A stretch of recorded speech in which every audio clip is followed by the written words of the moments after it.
Today is Thursday, the 9th of March, and this is from the South. A fire in a government-run children's shelter in Guatemala has killed 31 teenage girls, according to medical officials. The death toll increased after a number of patients saved from the facility died of severe burns. Guatemala is observing 3 days of mourning over the tragedy. President Jimmy Morales has fired the director of the shelter, which was badly overcrowded. The shelter has been a target of multiple accusations of sexual and other abuse by staff. For International Women's Day, the government of Ecuador organized a march to remember the thousands of women who were affected by the banking crisis in 1999. President Rafael Correa had called on citizens to march together and remember the devastating economic crisis experienced due to the corruption of the major bankers and right-wing politicians. This was Ecuador's biggest financial crisis, which led to the freezing of deposits for a year and the dollarization of the national economy.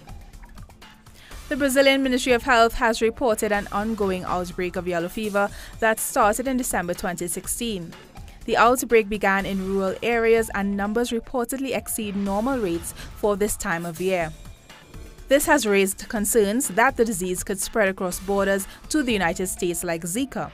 According to the Pan American Health Organization, as of March the 2nd, the virus has killed an estimated 220 people. Swiss firm Nestle is close to reaching a deal with Cuba on forming a new joint venture to build a $50 million to $60 million factory there.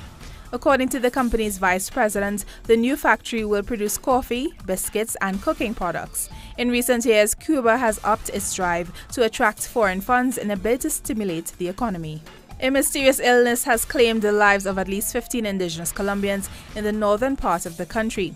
Health agencies have urgently deployed medical teams of general practitioners, dentists, and gynecologists into the region to determine the cause of the outbreak and treat the local populations. The latest victim was a 23-year-old woman who was 3 months pregnant. The Mexican village of Tultepec celebrated its annual pyrotechnic fair despite the deadly blast that killed 42 people last December in a market. The traditional festival marks the Catholic festival of San Juan de Dios. Known as the firework capital of Mexico, the village has specialized in making explosive powder since the 19th century. Local workshops produce about 80% of the country's fireworks. Hundreds of people gathered near the Immigration and Customs Enforcement offices in Lower Manhattan to denounce immigrant deportations. Demonstrators included religious and political leaders in New York who were there to support immigrants' rights advocate Ravi Ragbir. The activist faced his own immigration meeting to determine if he will be deported. Ragbir was released after his meeting and was not deported, although the possibility of being deported in the future is still there. More than 1,000 students staged a demonstration in Madrid to protest against the implementation of the ruling Popular Party education legislation known as the Organic Law to Improve Education Quality. Opponents of the legislation fear that the new education law and the government's cuts to the public education budget will make education less accessible to those who cannot afford it.